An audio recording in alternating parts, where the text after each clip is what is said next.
Welcome back. Here with us on Mirror Now, this is Urban Debate and I'm Heena Gambhir. The holiday season was just about to begin in India and across the world, with Christmas and New Year just around the corner. But the tourists are now quite worried. The Omicron threat across the world has cast a shadow on the travel plans of people who were planning to travel abroad specifically and around the country as well. With multiple states now putting restrictions for travelers, tourism, many fear, is likely to take a hit in the coming few days. Some have already started feeling the impact. Many plans to go abroad on trips have been stalled. Many are in a wait-and-watch mode. The Omicron scare, in fact, is spreading rapidly across many countries. There are several countries where the case count of Omicron has gone up. It is a concern as only half the population in India is fully vaccinated. And most importantly, no one knows when global air travel will be banned. Because remember, earlier, the government here in India had planned to reopen normal international air travel from 15th of December. But that had to be postponed because suddenly the Omicron threat emerged. Now, the international air travel as it was going on is now extended till 31st of January. It remains suspended. Only international flights via bubble arrangement will continue from India. So there's a lot of uncertainty on that part as well. And all of this has forced the tourism and hospitality sector to be concerned about once again facing what they had faced during the first and the second wave. So tonight we are going to discuss the possible impact of Omicron threat on India's travel and tourism sector, which many say was one of the biggest casualty during the pandemic, during the first and the second wave of pandemic, because soon after the case count in India started rising in March last year, we saw the international and domestic air travel getting suspended for months. So this sector was badly hit. It had slowly started limping back to normalcy as the vaccination rate started increasing across the country. People at least had started moving within the country, and some, of course, had the confidence of traveling abroad as well. But now with Omicron, there is a bit of a fear. Let's discuss that very, very important issue on Urban Debate at 9. Joining us on the broadcast right now is Himang Tripathi, who is Head of Communications, Ease My Trip.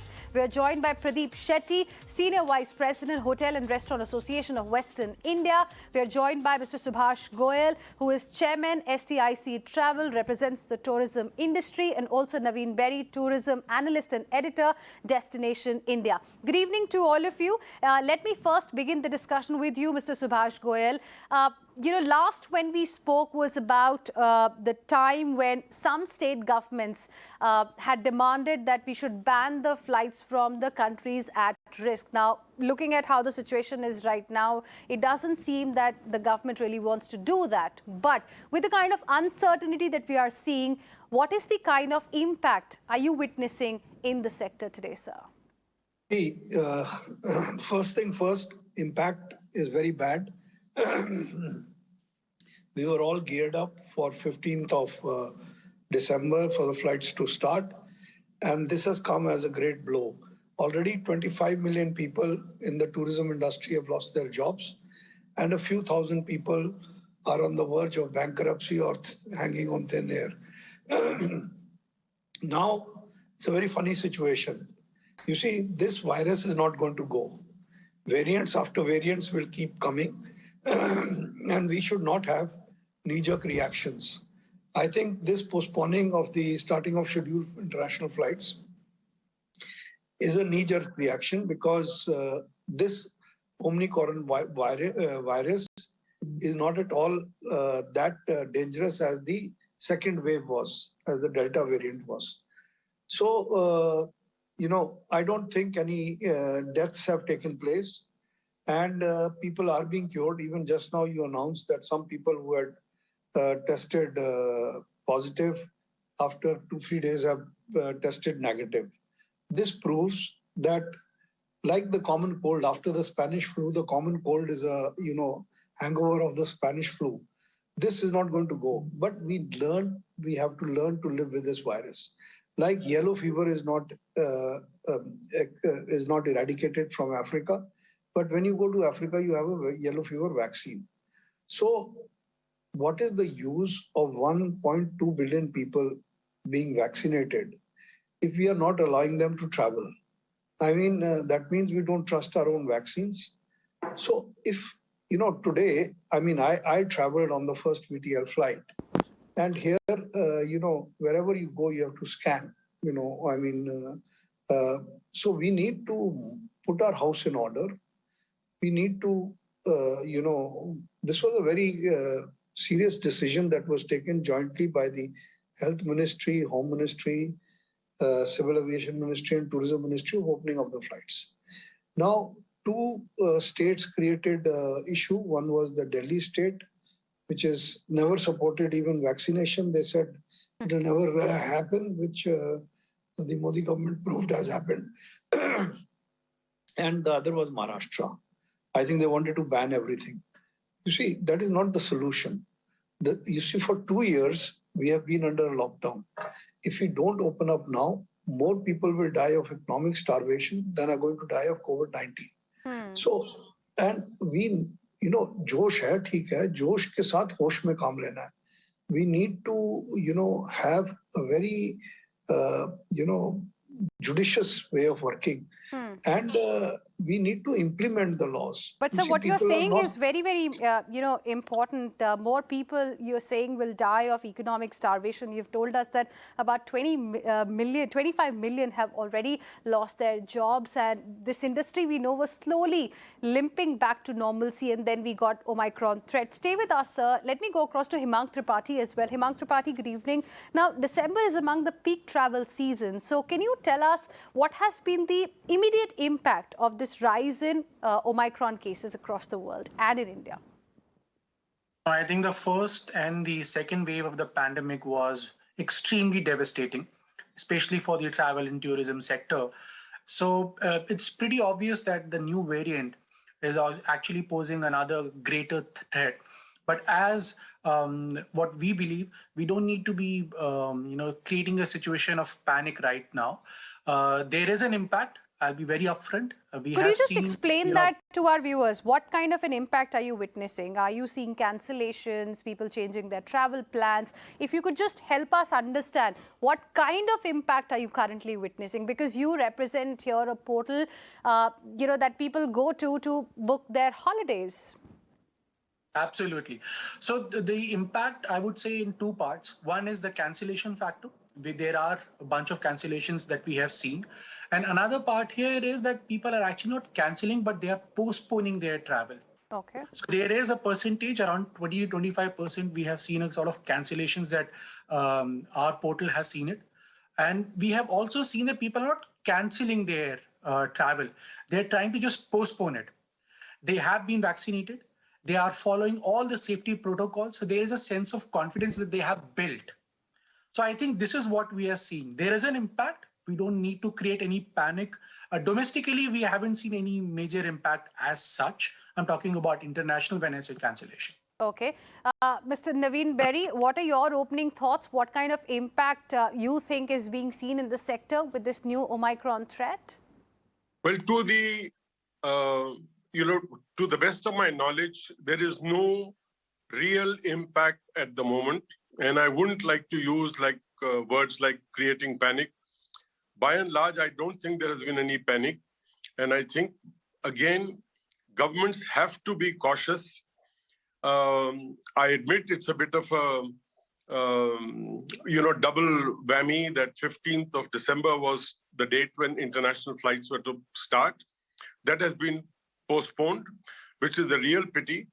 But as we are discovering more and more about this new variant, as we are finding out that it's more infectious, but less lethal, I think governments must consider something in between now and 31st of January and see if we can open up earlier. At the moment, the government has said 31st January is the deadline till we are going to look at the picture again. But I hope that once we have understood right now, as we are understanding right now, that this variant is not so lethal, I think we hope to see a review maybe by mid-January or even earlier that international flights can start. I must also mention that somewhere we need to also take a call on how, when we open up, how are we going to be different, how we can make up for the lost time, how can India acquire its rightful global positioning as a travel generator in the world? And I think somewhere critical factor would be connectivity. How do we play around our airlines? How do we create reach so that more Indians can travel out and more foreigners and Indian tourists from overseas can visit their friends and relatives? How we can create India's connectivity worldwide? I think some of these issues need to be looked into. And also, I think what Mr. Goel was mentioning earlier, I think the plight of the Indian tour operator, the one who's specializing in inbound, is actually woeful because there has been no business whatsoever for them for the last 2 years. Are you talking about the domestic travel here? No, the inbound tour operator. Okay, which organizes tours within the country? Which organizes tours within the country. But why is that getting impacted? I want to understand from you because the people that we speak to mostly say that they are now planning to visit the country. They're not very comfortable going abroad with the kind of uncertainty that's there. So why do you say that? You see, there was a fallacy to say, there is a specialized Indian inbound tour operator, which means he's catering to foreign tourists coming into India. Okay. Now, that business has become zero for last 2 years. Many of these people are out of their pocket and they're in deep debt. So somewhere I think some kind of a salvation package needs to be worked out. To my sense, ideally, it has to be within the Ministry of Tourism to engage with the inbound tour operators and see what can be done to mitigate their losses. I think that's very, very critical. Do we have any kind of data as to what has been the exact impact? In fact, how many people are there in this business? How badly were they impacted because of pandemic so far? Mr. Berry? Mr. Goel may have figures better because he's the past president of the Indian Association of Tour Operators. Mr. Goel, will you like to share some data? You told us about 25 million who have lost their jobs. So specifically about tour operators, do we know anything? You see, there are about 58 million to 75 million directly and indirectly employed in the hospitality, tourism and aviation industry. Okay. Out of which, as per Ministry of Tourism, 25 million people have lost their jobs. Now, the people who are actually starving are the tourist guides. The people who have learned foreign language are dependent on foreign tour operators. The tourist taxi drivers and the tourist transporters and the small tour operators. A lot of people have committed suicide also. A lot of people, are in such a bad state that the other day I found someone, very good family, going to the Gurdwara to have their food with the family. You see, people are not realizing the multiplier effect positively and negatively this lockdown is having on the lives of people. I do agree that yes, we have to safeguard, but closing the borders is not the only solution. We are not implementing, people are wearing masks, but outside, but when they go into the hotel, they take out the masks. In the marriages, they are taking out the masks. In shopping malls, they are taking out the mask. So there has to be a monitoring system where anyone caught without a mask, whether inside the mall or in a marriage or in a function, you see, except to eat food, still social distancing should be there. Still, if we don't implement that, people should be heavily fined. And if they do it 2 or 3 times, they should be put behind the bars. Enforcing the law is more important than closing the borders. Okay, that's an important thing. And it seems that, Mr. Pradeep Shetty, that banning flights is in a way the easiest thing to do, and that has been happening not just in India but across the world as well. But I want to specifically ask you about the hotel industry. The president of Association of Approved and Classified Hotels of Kerala has said the hotel industry was reviving. Business has picked up by about 20%, but now with Omicron threat, they are seeing 50 to 60% cancellations. Now, you represent the Hotel and Restaurant Association of Western India. Can you tell us what has been the immediate impact of this rise in Omicron case count across Western India? So, hi. So, just like my learned friend said, So there was a lot of hope that had been built post the second lockdown, and we were really looking forward to the opening of the international skies. And this was very critical for this industry, because although domestic travel had increased and it was helping the industry revive for up to, let's say, 40 to 50%, but a large part of revival and the revenues depended on the international tourists arriving in. And unless that doesn't happen, the complete revival and rehabilitation of the people, including owners, employees, and all the 25 million people who've lost their jobs and bankruptcy, all of them cannot be corrected till that international travel comes in, because that is when the revenues come back to normal, and it also helps the government. So in short, insofar as the domestic travel and the domestic dining and restaurant dining, etc. is concerned, there's not been great effect of this Omicron. But yes, from the larger point of view for the hotel industry, in terms of coming or limping back to the pre-COVID levels and reviving so as to come out of this, I think this has been a big hit, with the international tourism or arrivals completely in jeopardy right now. Okay. Now, Mr. Subhash Goyal, coming back to you on the issue of how it's not just India. Across the world, this is the first thing that people do is to probably restrict air travel for some time, because that is the, prime spot from where the virus or any new variant can enter into the country and then spread around. So do you think that probably some ways are required so that a balance is maintained, so that lives can be saved and livelihood can be saved as well? What are your suggestions to the government? What is it that you will like to recommend? My suggestion is that, yes, in view of what WHO has said and in view of the various medical associations have said, including Indian experts, that this Omicron variant is not killing people, right? So there is no need to panic. Secondly, closing the borders is not the solution. Preventing the disease from spreading by enforcing law is the solution. And domestic tourism cannot have that effect as inbound international tourism. You see, in 2019, the country earned about $30 billion in foreign exchange. Now, that money is very vital for our country, and that has now dried to zero. For the first time, after liberalization, we had a deficit of $2.5 billion. Now, if tourism was there, then I think the deficit would not have been taken place. Secondly, we have opened the e-tourist visas. Very good step. The Ministry of Tourism has listened to the demand of the industry. But at the same time, you like Singapore has done, there are VTL flights. Vaccinated travel, passages, safe corridors are developed, that all the passengers on that flight will be vaccinated, double vaccinated, and both incoming and outgoing.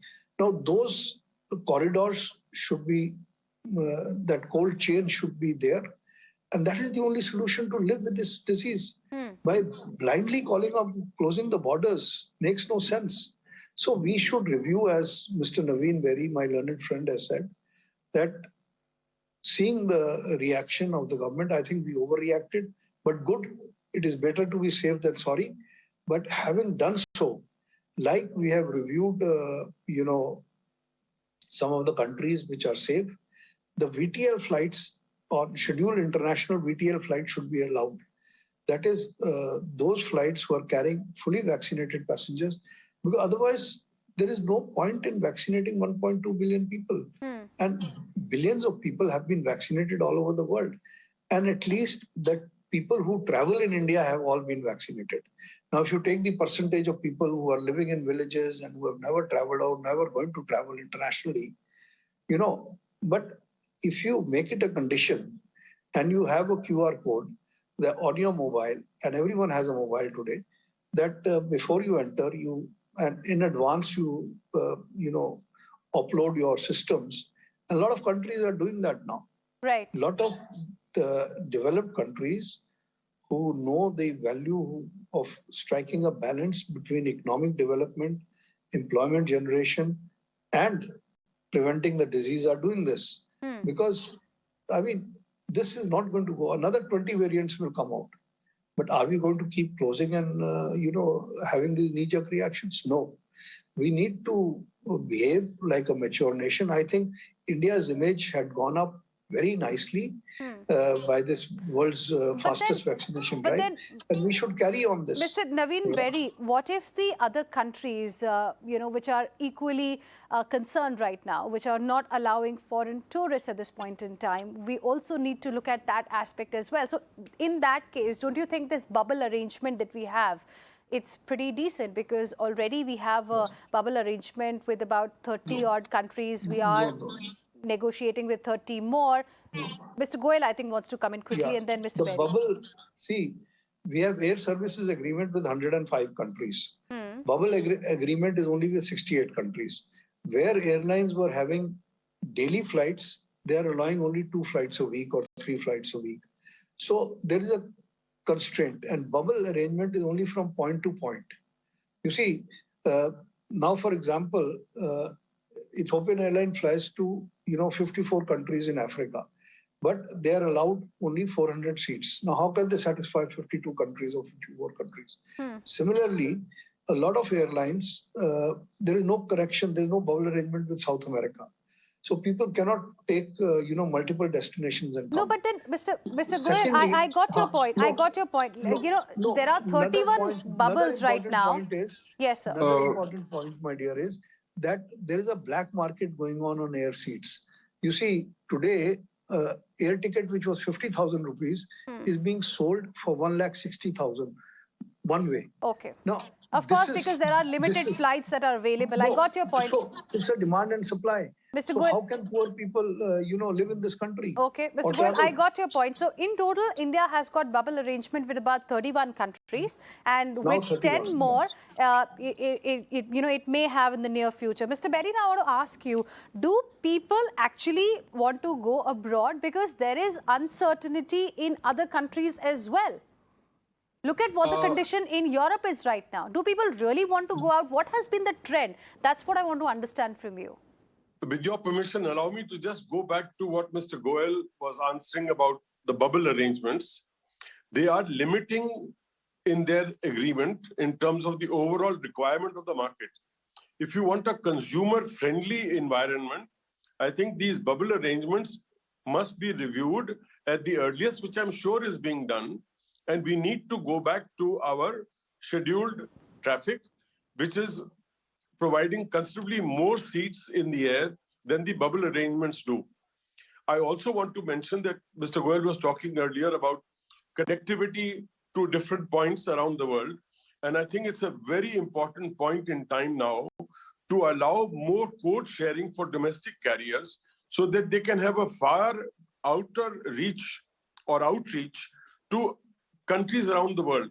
Because suddenly, we need capacity. People want to travel. And to answer your question, do Indians want to travel overseas? Yes, we are all doubly vaccinated. We are all wanting to fly overseas. I think there's a huge demand, huge requirement for people.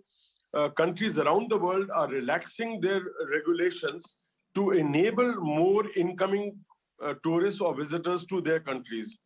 I'm sure we are also calibrating some of these things, but we need to be a little more quicker on the draw, so we don't lose out internationally. Okay, Hemang Tripathi, now can you give us some kind of data as to has there been an increase in queries by people for international travel, or they are still a bit reluctant? No, the query and the bookings have gone up dramatically. I'll give you some interesting numbers. We have seen a strong demand, especially over the long weekends, where people would like to use travel within the domestic, circuits. That booking number has gone up by 60 to 65%. If I look at the December period, my advance booking right now is touching 400%. So people love to travel. We as Indian, we like to explore places, not just local destination, also international places. I think this is where we see strong demand coming up.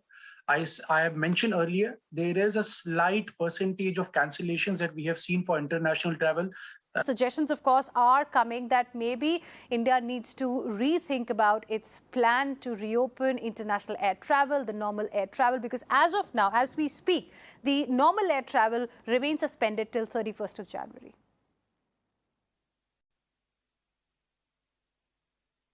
Mr. Shetty?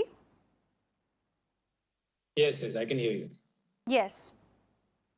You'll have to repeat. I just got lost out. I was just saying, Mr. Shetty, what do you have to say about the kind of suggestions that we've heard from the panelists so far in the debate about, reopening the normal international air travel so that the industry can really get back on its feet? I completely concur with each one of them. See, for an industry which unarguably has faced the longest lockdowns or shutdown in terms of their own businesses, I mean, as one of them, the international inbound, are still suffering a lockdown. Otherwise, almost in the last 2 years, 11-month lockdown the industry has seen. So for when there is no real support coming from the government in terms of rehabilitation or funding or helping them revive, I think what is therefore necessary is allow them to do business as usual.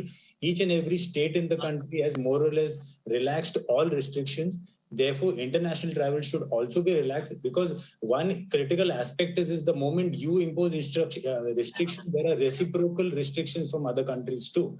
And at the end of the day, unless normal resumption of business operations don't come up, no revival is ever going to take place. So I completely concur with each one of them. All right. And with this, we're completely out of time. I appreciate all of you gentlemen for joining us here on this urban debate at 9 o'clock. Heading into a very, very short break. Stay with us.